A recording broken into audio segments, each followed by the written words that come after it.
Daawud ibsa haala yeroo irratti osoo ibsa laataa jiran poolisoota mootummaatiin akka marfameedhamu humnoonni mootummaa osoo hayyudureen ibsa kennaa jiran hin xumurin mana isaanii to'achuun sagantichim adda citee jira. Gaazexeessonni miidiyaalee adda addaa saganticha hordofuu garasitti malan poolisootaan to'atamuunis himamaa jira. Dhimma kana duukaa buunee hordofnee bal'inaan oduu idilee keenya keessatti kan isiniif dhiyeessinu ta'a. Guyyaa kaleessam Harargee bahaa aanaa Kombolchaa ganda burqaa nagayaa jedhamutti dubartiin maqaan isii Boontuu Jawaar Umar Saanii jedhamtuun badii tokko mallattoo waraana mootummaatiin ajjeefamu maddi keenya tokko bilbilaan OMN'tti himem. Akka maddi kun jedhutti dargaggoota fi shamarran gammachuu cidhaatiif mana aruuzatii bahanii galaa jiran humnoonni mootummaa karatti dhaabuun dhukaasaa irratti bananii lubbuun dubartii sanaa akka dabarte namni bilbilaan dubbifne kun nuuf himee jira. Dubartiin tun ergaa bultii jaarrattee waggaa tokko hin guunne kan jedhu maddi keenya kun ulfa torba akka garaa qabdus ibseetim jiram gochaam suukanneessaa waraannim Abiyyi nurratti raawwataa jiru kana uummanni Oromoo mana taa'ee ilaaluu osoo hin taane hundi tokkummaan ka'ee sirna kana dura dhaabbachuu qabas jedheera. Namni bilbilaan odeessa kana nuuf qoode.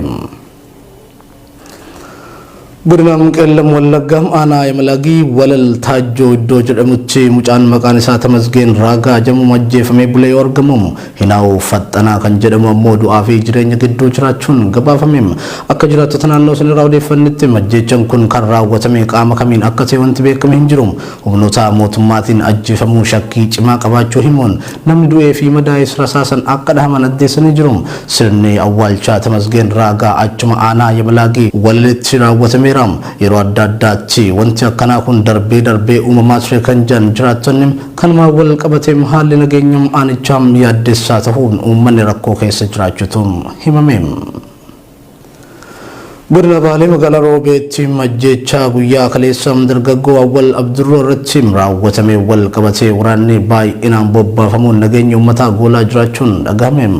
Waraanni garasitti bobbaafame raayyaa ittisa biyyaa poolisii addaa Oromiyaa fi poolisiin federaalaa waliin ta'uun jiddu gala magaalattii qubachuun namoota nagayaa hidhaa jiran jechuun madda keenya garasii dubbifne Oromiyaa miidiyaan turkitti himem. Hamma ammaatti qeerroowwan hidhaman baay'inni isaanii 12 ol yoo ta'an yeroo ammaa waajjira bulchiinsa gandaa keessatti hidhamanii jiraachuu madda kunitti dabaluun ibseetim jira. Murni shiftaa humnaan biyya goolaa jiru kun uummata dallane kan afaan qawweetiin ukkaamsu yaaluunis qeerroon godinichaa miira xiiqitiin guutamuun falmii hadhaawaa geggeessaa jiraachuun himameeti jira. Balaa ibiddaa jiraattota magaalaa Finfinnee naannoo Boolee Mikaa'elitti tibbana mudatee ilaalchisuun qaamni mootummaa gargaarsi isaan nuuf taasisan homtuu hin jiru jechuun jiraattonni komatan. Jiraattonni naannoo Boolee Mikaa'el yaada bilbilaan OMN'tti himaniin manneen jireenyaa lakkoofsan 11 ta'anii fi suuqiiwwan daldalaa baay'eenis balaa kanaan manca'uu yaadachiisuun hanga ammaatti gargaarsa mootummaarraa argatan kan hin qabne ta'uu hubachiisan. Akka jiraatan balaan kun irra gahe tokko nutti himetti mirga balaan kun mudateem qaamni dhufeem gargaarsa tokko nuuf godhe hin jiru jechuun dubbateera. Miidhamaan kunis ilmaan isaatii wajjin mana namaatti dararamaa jiraachuu himateera. Erga balaan kun dhaqqabeem kaasee karaan Boolee Mikaa'el gamaa fi gamanaan naanna'an jiraadhu fi magaalattii wal quunnamsiisu mootummaan cufamee waan jiruuf sochiin tokkolleen hin jiru jechuun ibseera. Oromoonni naannoo kanatti daldalatanii jiraachisan hundi hojii dhaabanii jiru. Magaalaa kana keessatti guyyaa tokkollee hojii yoo dhaabde ni rakkatta waan ta'eef rakkoo hamaaf saaxilamnee jirra jechuun dubbatamu. Jiraattonni godina Arsii bahaa aanaa Limmuu fi Bilbiloo murni turtii aangoo isaa fixatee humnaan biyyattii bulchaa jiru kun kallattiilee garaagaraatiin qabsoo uummata Oromoo ukkaamsuuf yaalaa jira jedhan. Dabballoota isaa godinaalee fi aanota Oromiyaa keessa facaasuun dirqamaan mari'achiisaa jira jechuun OMN'tti kan himan jiraattonni kunneen haala mudate kana Oromoon tokkummaan irra aanuu qaba jechuun dhaaman.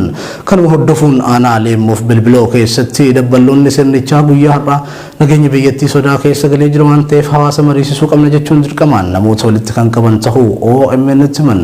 Qeerroon magaalattii marii keessan hin barbaannu akkasumas mootummaan heera fi seera guutee hin jiru waan ta'eef wayitaayyoonni keenya mana hidhaatti gidirfamaa jiran kanatti isin waliin hamilee ittiin teenyee mari'annuu hin qabnu. Barbaachisaa taanaan Jawaar waliin mari'adhaa jechuun waltajjicha kan dhiitanii ba'an ta'uu odeessa garasiin dhaqqabanii mirkaneessa. Haa ta'u malee namoonni sirnichaaf bitaman tokko fi hojjettoonni mootummaa waltajjii kanarratti kan hirmaatan ta'uun gabaafamee jira. Asallaa keessatti haalli wal fakkaataan akkanaa raawwatamaa kan jiru ta'uu jiraatan garasii dubbifne Oromiyaa miidiyaan turkitti mira. Godina Harargee lixaam aanaa mi'eessoo magaalaa Sabootii fi naannoo isiitti weerarri awwaannisaa oomisha lafa qonnaa hedduu mancaasaa jiraachuu maddeen gabaasan. Jiraattota naannichaa keessaa namni OMN bilbilaan dubbise tokko akka jedhutti weerara hoomaa awwaannisaa kanaan uummanni oomisha garaagaraa kan facaafate dhabaa jira waan ta'eef beelli hamaan dhufuu mala jedhama. Weerara kana ittisuuf humnaa fi mala ammayyaawaa fayyadamee kan rakkina kana jalaa uummata baraaruu qabu mootummaa ture kan jedhu madda keenya kan magaalaa Asabootii irraa dubbifne kun mootummaan weerara kana ittisuuf hanga ammaatti tattaaffii taasisee hin qabus jedheera. Biyya tana keessatti mootummaan uummata ajjeesuu fi hidhuu malee mootummaan uummataaf yaadu waan hin jirreef uummanni keenya tokkummaan lafaa ka'ee mootummaa isaaf yaaduu fi isaaf quuqamu dhaabbachuu qabas jedheera. Guyyaa har'aa obbo Lidatuu Ayyaalew himannaa lammaffaa isaaniirratti banameef dhaddacha irratti dhihaatanii jiru. Har'aa waaree booda mana murtii waliigala Shawaa Bahaatti beellama dhaddachaaf kan dhihaatan obbo Lidatuu Ayyaalew yakka mootummaan ce'umsaa hundeessuuf sanada heerri mootummaa hin hayyamne qopheessuu jedhuun himatamuun mana murtii waliigala Shawaa Bahaatti dhihaatan. Himannaan yeroo lammaffaaf obbo Lidatuu irratti baname kun seera yakka bara 1996 keeyyata 238 keeyyata xiqqaa tokkoo fi 256 jalatti tumame darbuun heera mootummaa faallessu yaada mootummaa ce'umsaa seeraan alaa hundeessuu jedhuun abbaan alangaa himata kan banedha. Yakka ittiin himataman kana ilaaluufis manni murtii har'aa galmee baname kana kan ilaale yoo ta'u obbo Lidatuu Ayyaalew bakka bukaatonni koo hin jirretti galmeen akka ilaalamu hin fedhu waan jedhaniif manni murtichaan beellama jijjiirraa jimaata dhufutti qabeeraa fi Kabajamtoota daawwattoota Oromiyaa Miidiyaa Neetwoorkii Oduun ijoon ammaaf qabannee dhihaanne kanan gammaatti nu hordofaa turtanidha. Oduu isinitti mul'isuu wajjin kan ture Muhammad Fantaalletii gama ogummaa kaameraa fi gulaallee suur sagaatiin abdii jamaaltiin wajjin ture qophiileen OMN birootti fufuu yeroo gaarii qabaadha.